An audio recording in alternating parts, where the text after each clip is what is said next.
Aaron Rodgers is heading to the Pittsburgh Steelers, and Jets fans, it's personal. How will Gangrene handle a Week 1 showdown against their former franchise quarterback?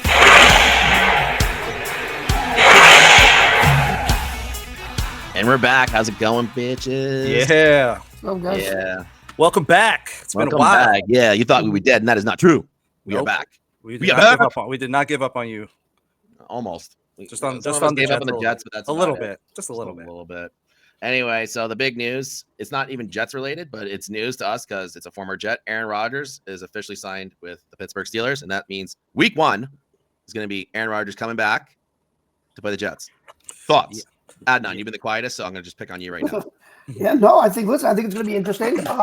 Definitely makes Week 1, one of the more anticipated games of the season. I'm glad that the Jets are catching them Week 1 because I think, Rodgers will still kind of be working in and, he'll get better as the season goes on.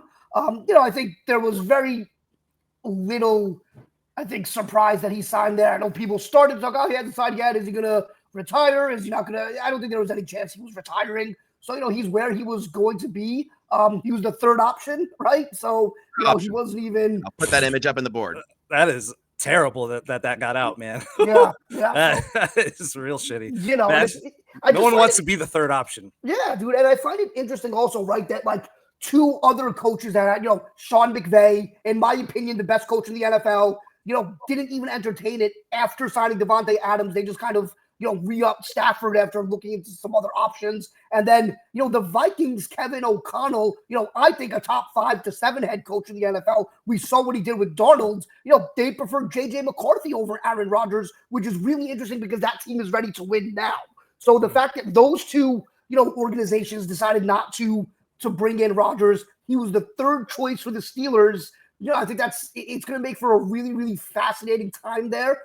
They traded Pickens, so it's kind of like they have Metcalf and the rest of their receiver room is, questionable. Their offensive line is always kind of questionable. They let their starting left tackle leave for another team. I believe it was Tennessee, so their offensive line is in flux. Their running backs, they lost Najee Harris. They did draft the running back from Iowa. So I think it's just going to be really interesting to see, how Rodgers plays in this offense. But yeah, outside of that, I don't think it was a big surprise.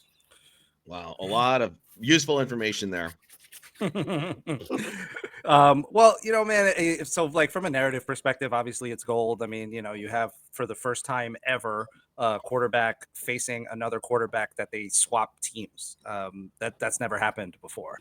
That one quarterback started for one team and then started for another, and then they swapped and then face each other, or it's maybe never happened game 1. I'm pretty sure it's never happened, but it's definitely never happened game 1. Where the guys swap spots like that? No, yeah. It's happened like this on week 1. Yes. So this is next season, yes, but not like this. So this is from narrative. This is narrative gold. First to start off with, but NFL loves the drama. They love the shit like that. They love to do that. Like how they put us versus the 49ers last time, and they had the same guy who hurt Aaron Rodgers last year going against Aaron Rodgers week 1. They love the petty shit. But I guess it'll be fun. I guess I feel a little bit better on the fact that Rodgers and the Steelers are starting to kind of figure things out, and they're just kind of getting in the groove of things, because it's like we're in the same spot, so it's not like they have a ton of like lead time. It's arguable, obviously, that Tomlin is one of the best coaches of all time, actually. You know what I mean? He's in the he's got to be up there, man. I mean, never had under a 500 season, and he's won a ring. That right there, that's like borderline guaranteed Hall of Fame. Borderline, not quite, but borderline. Oh, he's in the Hall of Fame. I just wouldn't put him in, like, I don't know, when I think like top coaches of all time, like I think like 5 or 10 guys. I think 20. I think 20. Yeah, I don't think he's a top 10 guy. I don't think he's a top 10. I think he's a top 20 all time. Yeah. I think he's a top 20 all time.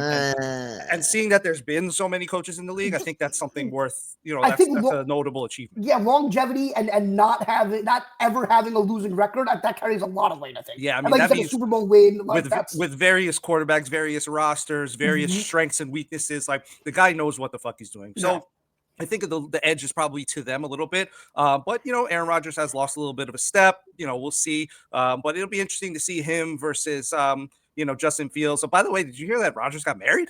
I saw that, yeah. What the fuck? Yeah, he had a ring on it. People were like, wait, what? He's like, yeah, I got married. So it's like I just will say this: as ChatGPT, they had Tomlin at 16, but they had him. There you go. They had him ahead of Jimmy Johnson, which is questionable.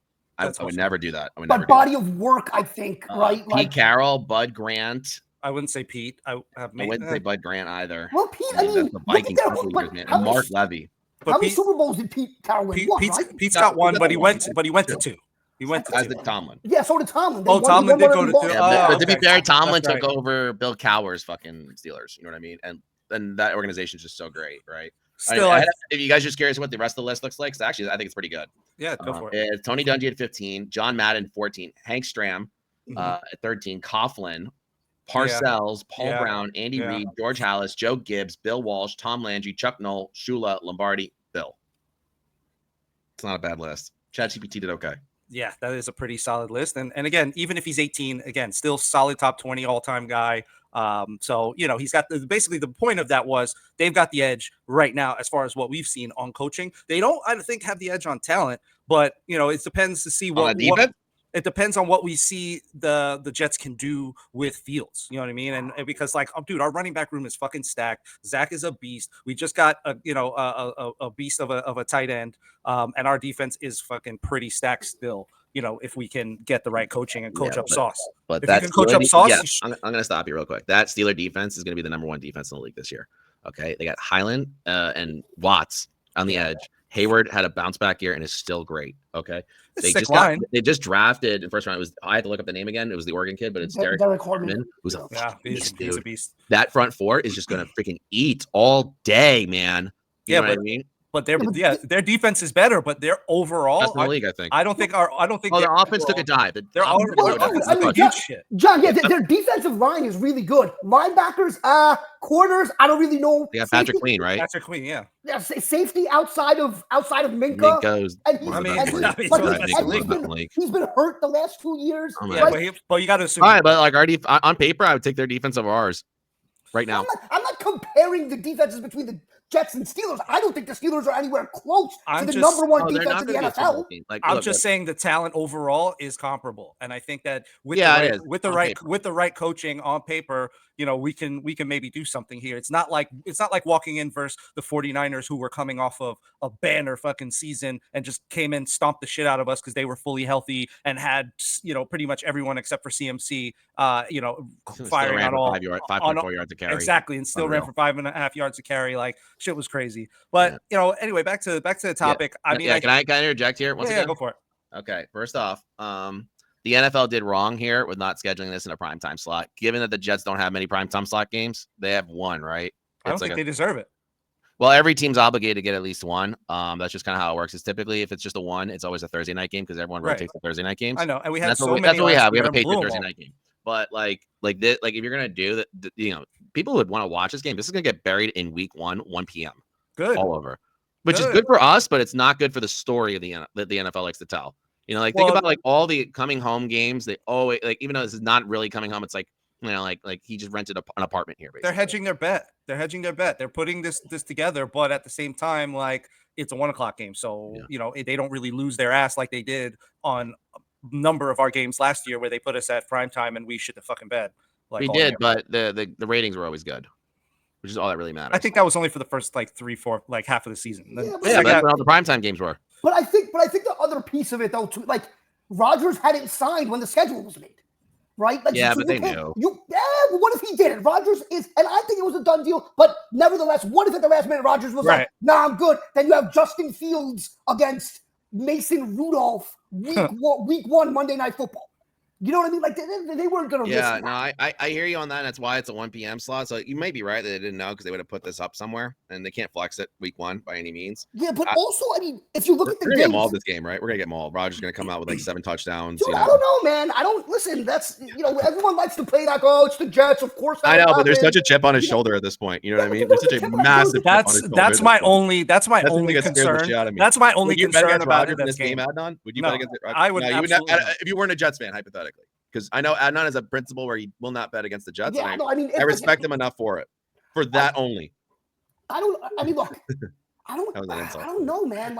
I can't see them being a big favorite though. They're probably a 3.4 point favorite. Steelers? Yeah. We can take a look and find out. Take a look. Great research of the Laugh Through the Turbulence, like, comment, subscribe, do. You know, we don't That's look right. up these things beforehand, which is Well, I mean, great. the conversation Because we're not Minus fucking three. Minus psychic, three. John. We're not Yeah. psychic.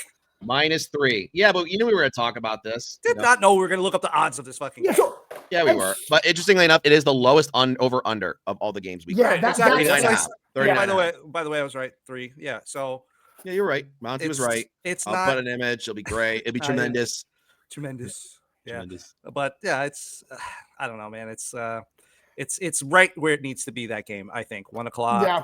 I just, like Now it I is, said, yeah. I do agree with you, though. I am nervous about the chip on the shoulder thing, because Rodgers is the type of guy who's just spiteful. He's just a little shit, like like the type of guy that, like, maybe wouldn't do shit all year, but like maybe someone publicly talk shit to him. And then, like, for example, Myles Garrett saying he's going to put him in a fucking graveyard.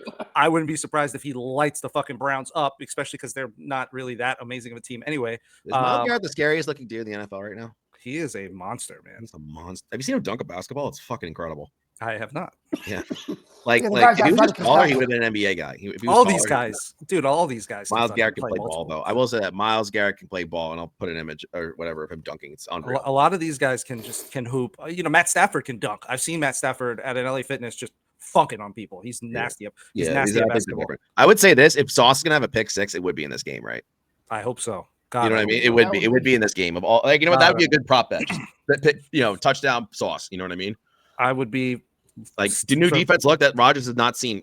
with this defense, right? And Sauce is- you would hear me yelling off my balcony all the way where you are in fucking North Carolina. Yeah, Adnan? North You would hear me all the way in fucking North he doesn't have Carolina a balcony. He's a house. I think through his house. I don't give a shit. I think one of the things that when we look at this game, right, I think what also does kind of give the Jets a little bit of that kind of, unpredictability is we don't really know what this is going to look like, right? If the Jets had the same coaching staff as last year and Rodgers was coming back, then I'd be like, he's going to eat them alive, right? Because he would know everything. He would know the defenses. This is just going to be a little bit different. I think catching them in week 1, I think will be kind of the saving grace for the Jets. If you catch this team, in week 12, it might be a different story when Rodgers is assimilated to the offense. Yeah, but other side of the coin, though, Rodgers will be fully healthy for this game. I mean, he was fully healthy all year last year, pretty much. He started getting beat up in the Vikings game. That's really when everything or not the Vikings game, the Broncos game, and then into the. He's Vikings still good, game. regardless. He had a decent year last year. I'm not going to take that away from him. Yeah, but You had a decent. The one difference is year, so- that this defense will not, this Steeler defense will not have that big of a drop like ours did. There's no chance. There's no chance. No, they won't. Not with Tomlin still coaching. Not with Tomlin still coaching, which should have been the case with us last year, but somehow that screwed up, right? Not with them just adding firepower to that defense, even still. Okay. Well, we lost understand what Derek Harmon's like. I don't think you guys understand. Yeah, I mean, well, again, if that was we know what that was. That was a schematic failure due to losing talent on the defensive line, not being able to supplement.